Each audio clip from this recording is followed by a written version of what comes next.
ताश्री, इस क्रोध का कारण ताश्री? धृतराष्ट्र, धृतराष्ट्र, क्या तुमने ये निर्णय ले लिया है कि तुम हस्तिनापुर का विनाश किए बिना नहीं रहोगे?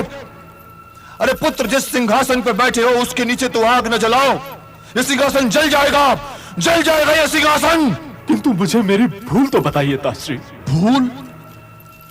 यदि तुम ये नहीं जानते कि तुमसे क्या भूल हुई है तो तुम राजा बनने के योग्य नहीं हो। वो जो एक व्यक्ति जो तुम्हारे सामने सर उठाकर सच बोल सकता था, तुमने उसे भी निकाल दिया। अरे मूर्ख, सत्य चाहे कितना ही कड़वा क्यों ना हो, सत्य फिर भी सत्य होता है। सत्य को सुनने, उससे सीखने और उसे स्वीकार करने का साहस कर। भेज किसी को विदुर के पास और वापस बुला ले उसे।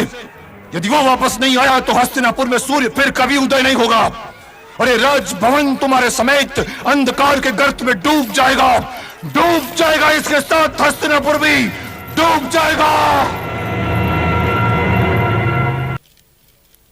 यह तो बड़े आश्चर्य की बात है संजय कि पहले तो महाराज ने मुझे निकाल दिया और फिर तुम्हें मेरे पीछे लपका दिया, मुझे मना कर ले जाने के लिए।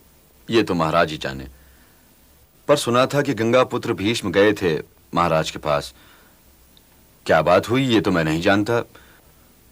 उनके जाने के पश्चात ही मुझे बुलवाकर महाराज ने आदेश दिया कि जाओ और मेरे अनुज को मेरी ओर से मना कर लाओ, और जो मनाने पर भी ना आए तो कहना कि महाराज का आदेश है। अब तो महाराज की आज्ञा का पालन करना ही होगा।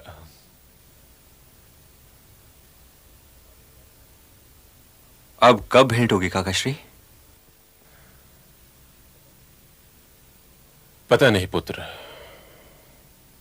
परंतु अपनी माताश्री की ओर से चिंतित न होना।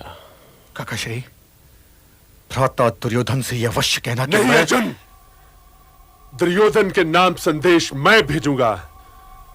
उससे यह अवश्य कह दीजिएगा कि 13 वर्ष के उपरांत आने वाले दिन की प्रतीक्षा करें, क्योंकि 13वें वर्ष के समाप्त होते ही मैं दुर्योधन की जंगा तोड़ने और दुशासन की छाती का लहू लेने अवश्य आऊंगा। ये गुत्थी तो मुझसे सुलझ नहीं रही है। यदि तुम लोग सुलझा सको तो सुलझाओ इसे। जब पिताश्री ने काकाश्री को निकाल दिया था तो संजय को भेजकर उन्हें फिर से यहां बुलाने की क्या आवश्यकता थी? मुझे तो ऐसा लगता है कि विदुर का आना ठीक ही है। वो कैसे मित्र? वो ऐसे दुशासन कि विदुर की सोच तो एक दर्पण है जिसमें गंगापुत्र भीष्म, आचार्य द्रोण और कृपाचार्य की सोच की छवि देखी जा सकती है। विदुर के न होने में हमारा घाटा था। अरे अंगराज, तुम तो राजनीतिज्ञों की भांति बातें करने लगे। किंतु काकाश्री के लौट आने का परिणाम तो यही होगा ना मामाश्री, कि वे पांडवों को यहां बुलाने के लिए पिताश्री को मना लेंगे।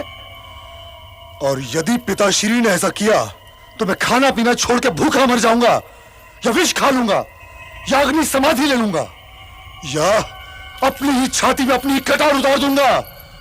आप सोच लीजिए मामाश्री, यदि ऐसा हुआ तो आप मुझे जीवित नहीं पाएंगे।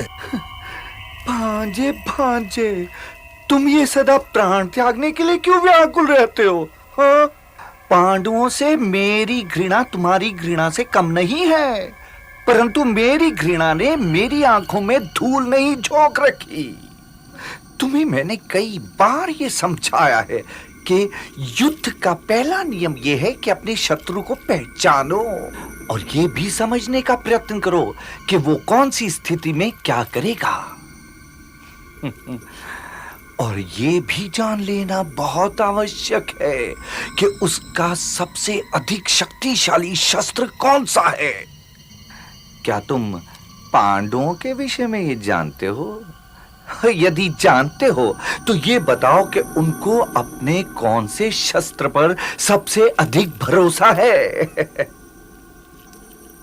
भीम का प्रिय शस्त्र तो गदा है, और अर्जुन को अपने गांडीव पर भरोसा है, और ज्येष्ठ भ्राताश्री को अपने भाले पर। नहीं, एक बार नहीं, 1000 बार नहीं। उनका सबसे अधिक सशक्त, बलिष्ठ और दृढ़ शस्त्र है धर्म। धर्म। और वो ये समझते हैं कि ये शस्त्र चूक है। इसलिए वो महाराज के बुलाने पर भी नहीं आएंगे, क्योंकि वो 12 वर्ष का वनवास और 13वें वर्ष का अज्ञातवास दांव में हार के गए हैं। वो तो खेल की मर्यादा का उल्लंघन कर ही नहीं सकते भांजो। अर्थात अब हमारे पास 13 वर्ष हैं, 13 वर्ष। तो फिर चिंता क्यों करें?